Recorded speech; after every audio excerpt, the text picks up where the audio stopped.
What is up, everybody? Welcome to the Scratch Agency podcast hosted by Scratch Agents for Scratch Agents. Today, you are stuck with the both of us, Steven and Shawn, just doing a quick little episode. Again, the purpose of this podcast, we're just sharing our experiences along the way of Scratch Agency owners. And today we want to talk about getting carrier appointments, which I don't know about you, Shawn, but I think it's been more of a topic of a difficult thing to nail down. And, there's different strategies. So I look forward to just talking about our own experiences. Again, that's what we're doing, is just sharing what we went through, where we're at with it all. But before we get into that, it's the Monday after Thanksgiving. Shawn, how was your Thanksgiving? And it was awesome. Got to spend time with family, eat some good food, eat some bad food, say what we're thankful for on the dinner table. There was a lot of babies at this Thanksgiving, more than usual. Back in the day, it was like one kid. Now we had like 5 babies there. So there's like 2 babies sleeping in the living room, people going shh every time you walk past the room. But it was awesome. How about you? That's exciting. No, it was good. Actually, we had a baby at my wife's family, which was the first time. So we had one baby, which was just exciting. Everybody was just passing him around. Cute little guy. I think he was only 6 months. No, it was good. My wife's family is about an hour south of us. So we went down there for the day in the morning and just came back at night and ate all the good food, ate all the food that probably isn't the best for you, but it's a good excuse to do it, right? Yeah, that's right. Sometimes you need to just reset and not be so strict. You know what I mean? Exactly. So carrier appointments. Shawn, why don't you start by telling us your story, where you're at with it, how you got there, what your approach was? Yeah. So I think regarding obtaining new carrier appointments, it's going to be a little bit different for everybody, right? Because in my case specifically, when I opened up this agency, I had relationships with previous carriers from my previous agency. So, one of the things I did, I knew a lot of the marketing reps. I had their contact information. And I reached out. I just make the phone call, right? I feel like that's the first step you should take. Don't just go online and fill out the form. So I made the phone call to the marketing rep, said, this is what my niche is. I think you guys would be a profitable partner. I think that's another big thing that companies are looking for. They don't want you writing crap business for them. So I think if you can paint the picture of being a profitable partner and what that would look like, for instance, hey, we write homeowners on Long Island, but we also combine it with risk management strategies by, advising them to get automatic water shutoff systems and central station alarms and things of that nature. So I think if you could paint the picture to them and make it seem like you're going to be a very profitable partner, you're more likely to get the appointment. What I'm seeing now is that it's much harder to get an appointment, meaning that a lot of these carriers are requesting a lot more information. It's crazy. I just dealt with a carrier. I won't say the name. I had to send them a bio. I had to send them a resume. I sent them a video going over my business plan. I sent them production reports from every single carrier I had. Now, some people will think that's normal, but not every carrier requests all that information, right? So this particular carrier did. Now, they didn't request the video going over the business plan, but they asked for a business plan. That was kind of just like my little touch on it to make the submission look a little bit better. And I just did that all through Loom, screen sharing the business plan and my little mug in the corner, just going over how I think I'd be a good partner for them. And that's kind of how I did it. Now, listen, I didn't get all the appointments I set out to get. I think that's another thing we need to let people know too, is I had 3 or 4 companies that I wanted to get that I had a niche in that were basically just like, we're not giving you an appointment because you're not an established agency and, whatever else the excuse was. So, I had to get carrier partners with other carriers that I actually didn't write with before. And I had to change up my niche a little bit. So I think you have to be able to adapt. You got to be able to change up your niche if you need to, depending on the carriers you can get. And kind of take it from there. Does that make sense? Yeah. A couple of things that stuck out to what you were talking about. One, I think shoot your shot with every carrier that you want to get an appointment with, because the worst that comes out of it is 100%. A relationship, right? Yeah, exactly. We can get into my story too, but I had carriers that I had at my previous agency that were, grandfathered in for years that one of them just doesn't do new agencies. Doesn't matter who you are, doesn't matter how many years experience you had, they just don't do new agencies. Come back to us in 12 months and tell us how you're doing. Come back to us in 18 months, whatever it is. And that's fine, but continuing on this one carrier that I won't name today, but this one carrier that just refused me immediately because I was a new agency. I've had the marketing rep in my office 3 times in the last 6 months. Just he was in the area and just stop in, see how things are going, just keep that relationship going. The other thing I think, don't ever hesitate to shoot your shot at a carrier because if you can show that you're writing, like you said, profitable business, they're going to want you to be your partner at some point just as much as you want to be their partner. It's just maybe a timing thing. The other thing I thought was interesting is the video. So I think that shows the carrier right away, like how you're doing business, right? I don't 100%. I don't think some of maybe their old time agencies are sending them videos to communicate with them, whether it be with an underwriter or something like that. So, I think that just shows how you're different and sets the table right there for maybe how you work with your clients versus how you're working, with the communication from the carrier. Yeah, and I think too, just to bridge off the video and technology standpoint, besides doing just the video, I personally think you should let the carrier know how you're leveraging some of, the technology at your agency. So, for instance, recorded phone calls, using a decline coverage form, like things that are going to help in the event an E&O case does arise. Like those are things that can be helpful too. Letting them know you have an E&O policy. Letting them know you have a cyber policy and things of that nature. So, yeah, there's 1,000 different ways at the end of the day, they want to slice it up. They want to just see that you're different as well, right? Especially if there's other players in town. Obviously, there's some people that maybe just work remotely and work all over the country, but for maybe people that are just looking like myself, is really the focus just to grow locally, to get my roots underneath me. There's a carrier that I have that I think every agency in this town has it. But if I can show my value prop and show why I'm maybe different than the other 2 guys down the street, they're gonna definitely give me a look. So I think it's interesting. Getting into my situation, Shawn, it was very similar to yours. So I worked for my family agency and had those relationships, just like you said, Shawn. Met with the marketing reps on a regular basis and had those relationships. And when I was looking to create T5 and looking to go out on my own, I said, maybe I should make sure that there's some sort of parachute here before I jump and make sure that I have these commitments. So there were some phone calls that I made that say, hey, XYZ carrier, I'm looking to do this. If I do it, would I be able to get support from you? And here's why I think that would be a good fit, to your exact point. I think something that's special for New York State, and I know it's a little bit different, for anybody that's listening for the first time, Shawn and I are both from New York State, and I'm about dead center in the state, but Shawn's down in Long Island. And so although we're in the same state and may have same carriers that represent just the state or whatever it might be, there's some coastal things that Shawn, battles with that I don't come across. And one thing up here, especially in my neck of the woods, and Shawn, you can comment on this as well, but we have really, really strong regional carriers. Good and regional carriers where honestly I could run my whole book off of a regional carrier if I had to, besides, everybody needs a progressive appointment for that type of thing. But so I really focused on those because I had the relationships. I could, call up the ladder if I needed to.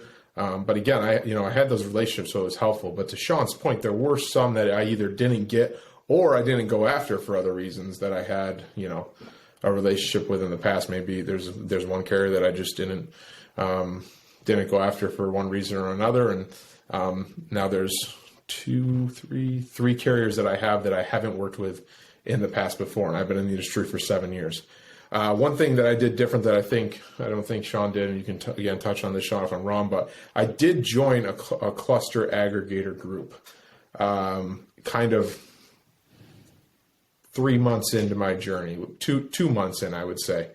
And for me, it was really a profit sharing play, to kind of combine the business together And it was a good opportunity because it's different than the bigger dogs that you hear, the SIAs, and I forget the name of the one that Scott Howell talks about in the Insurance Guys podcast. Yeah, the AC. You remember the name? The AC. Yeah, some of these bigger guys. Those are all great, and you should definitely check those out if you're looking for some. They're all great, but this one was really just a local one. There's only 14 agents in New York State. It's a smaller one, and it's really putting together those regional books to be more for profit sharing and be more of a powerful act together. So I did join them. The thing that I'll say is, be careful looking at those contracts. You hear again, Scott Howell was talking about his contracts, and you want to be careful looking at the commitment. Some of these clusters may have that you have to sell to a member of the group when you're done. Some of the clusters may have a percentage of the commission. I was thankful and lucky enough that this one that I joined was really just, we kind of all come together and have a team approach for this, but there's no real big commitment along those lines. So that, I did a little bit of getting the direct appointments on my own, and then a little bit of getting some, there's one big carrier in town that I got that I'm sure I got just because I was a part of that group, that if I wasn't a part of that group, it might have been more difficult. So it definitely gave me some more leverage. But I would say I did a little bit of both. Yeah. And you don't want to, you did a great job of that. Like I didn't do a cluster, but you also too, you don't want to be in a position, and this isn't towards you, Stephen, this is just in general. Like you don't want to be in a position where you bite off more than you can chew, right? Like bite off more than you chew. So for instance, and I think I've said this on at least 2 of the podcasts already. One of the first things Billy Williams told me, get 2 to 3 markets per niche. If you haven't heard me say that before, I sound like a broken record, but 2 to 3 markets per niche. And I was able to do that without the cluster. So at that point, I was like, you know what? I'm stay here for now. Could I use a couple of more carriers? Of course, but I'm in like the 2 carriers per niche now, roughly. I think now we have somewhere around 9 or 10 carriers, which is perfect. Some of them only do home, some only do personal lines, some only do homeowners. So it's a little all over the place. But again, 2 to 3 per niche, and I think that's the way to go. And then one thing I wanted to drop into, Stephen, which I think would be good to talk about, is like what you would do if you didn't have those prior relationships with the marketing reps. And like I was kind of thinking about it, just maybe to bring some value to people who don't have those relationships. I would start out on LinkedIn, follow some of the people. Like let's say you're trying to get an appointment with Liberty Mutual. Let's say follow some of the marketing reps on Liberty Mutual. Make a phone call to them, ask who the marketing rep is in your territory specifically. Make sure you get their name, their email, their phone number. And then you might have to be a little annoying. Make a couple of phone calls, send a few emails. And then once they respond, I would say, and they tell you to fill out the online form, then I would say it's okay to go on there and fill out the online form. But I wouldn't fill out the online form unless I actually got in touch with somebody or I was pushed to fill it out by the carrier. Does that make sense? Mm-hmm. Yep. No. Yeah. And that's kind of how I go about it. One thing I want to come back to that point, Shawn. One thing that was just top of mind too that I did was 2 of the new carriers that I guess if you want to call it my past life that I didn't have. 2 of them are very strong in commercial and personal lines. And so I did that purposely because I'm mostly a personal line shop right now. I do want to go more into commercial, but it gives me the ability to have that commercial lines market still there and available. And I can still feed it from a personal line standpoint. And I did my homework to make sure, obviously, they were both competitive and strong in our area at this time. So that was one thing. What was the other thing that I was thinking of here? To your point, maybe I need another sip of my Red Bull here. I'm having a brain fart. It's all good. No, to your point on the not biting off more than you can chew. 3, I have, I think 8 direct appointments. I've been in business for about 7 months. I have 8 direct appointments, which is a lot. I mean, from what I've heard, it's a lot. 3 of them are, smaller regional carriers that don't have really a commitment. It's kind of a referral based. Exactly. If somebody refers you, if you put some business with us, great.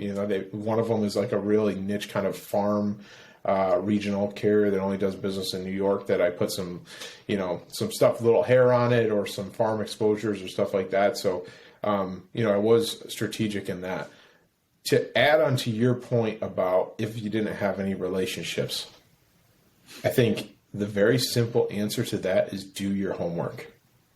Now more than ever, there are so many places to get information. And I mean, I think that's, another part of the reason we're doing this podcast is to just document our journey, and hopefully something we said, oh, geez, Steven did this and I would not do this, can help somebody not do that, or wherever it may be. But all the insurance podcasts that are out there, all of the insurance Facebook groups, the IAOA channel, you can put out there and get, different feedback on people who have done it or whatever. Just do your homework, because there are many of these larger groups that can be fantastic for somebody that maybe doesn't have experience or doesn't have the relationships. Maybe they're coming from a bigger agency and going to start a one-man shop or whatever it is, and weren't meeting with those marketing reps regularly.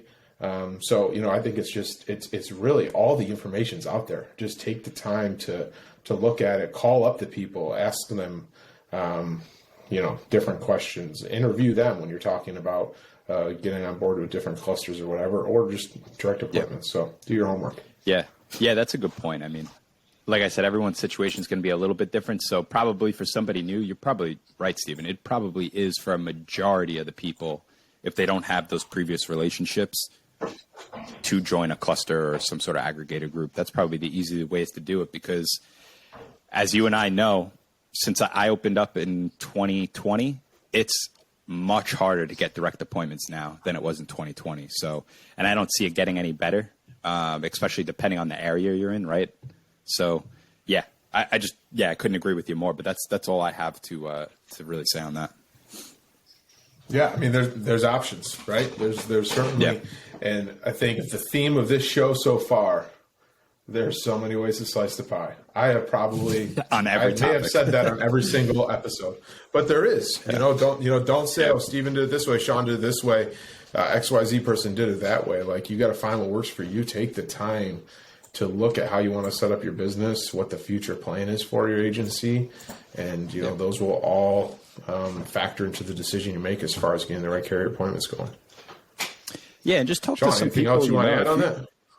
Yeah. I would just last thing, like if you're opening a scratch agency and you're struggling with, do I do a cluster? Do I, just go straight after, getting direct appointments?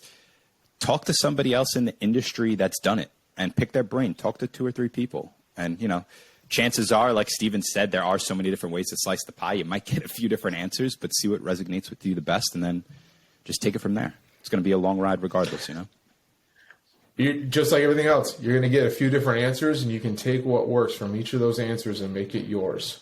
And exactly. And that's a good point that I think we didn't touch on, is the channel that we have of independent agents is overwhelmingly generous as far as sharing information, helping people, especially new people or guiding people or whatever. So join these Facebook groups or whatever and reach out to people, because everybody's more than happy to share their experience, at least in my short experience of asking questions and asking for help. So, Shawn, if you don't have anything else, that's all I got. I would say maybe do the Facebook group thing last, because you'll get thousands of answers. You'll probably just get extremely overwhelmed. Well, I think what's important with the Facebook groups is paying attention to who's commenting and reaching out to them directly. I've done that, reaching out to somebody that is commenting on a certain topic instead of just putting out there, what cluster does everybody join? Because to your point, you're going to get 48 different answers in probably an hour's time. You got to be very specific. But maybe finding those people, those people that look like they may be where you were, and reaching out to them and saying, hey, can we have a quick phone call on this? I mean, when I was starting looking at CRMs, AMSs, all of that was, I'd find a post of somebody saying, what's the best AMS? And there's 186 different comments of saying, what's the best AMS? But maybe somebody who said, took the time to say, here's why I think this is this one, reach out to that one person. Pick their brain. Yeah, good point. All right, everybody. Well, I think that's it for the solo episode today. Again, we just wanted to share that and share our thoughts. I want to just add quickly, it's only been a couple episodes that we've had out live at this point, and we've gotten a ton of great feedback. And I just appreciate the messages and some of the emails and people that are asking to be on the show and share their story. It's refreshing, and It's been a fun ride, and we look forward to continue to doing it. So that's another episode of the Scratch Agency podcast. Thanks for joining us. Do us a favor, like the show, share the show, and subscribe. And most importantly, remember to dig down deep, believe in yourself, and own your own future. We'll see you next week. Take care. Thank you so much for listening or watching that episode of the Scratch Agency podcast. We really hope you enjoyed it, and we hope to see you next time. If you have any questions, you can reach out to myself or Steven on Instagram or LinkedIn, and we'll see you next week.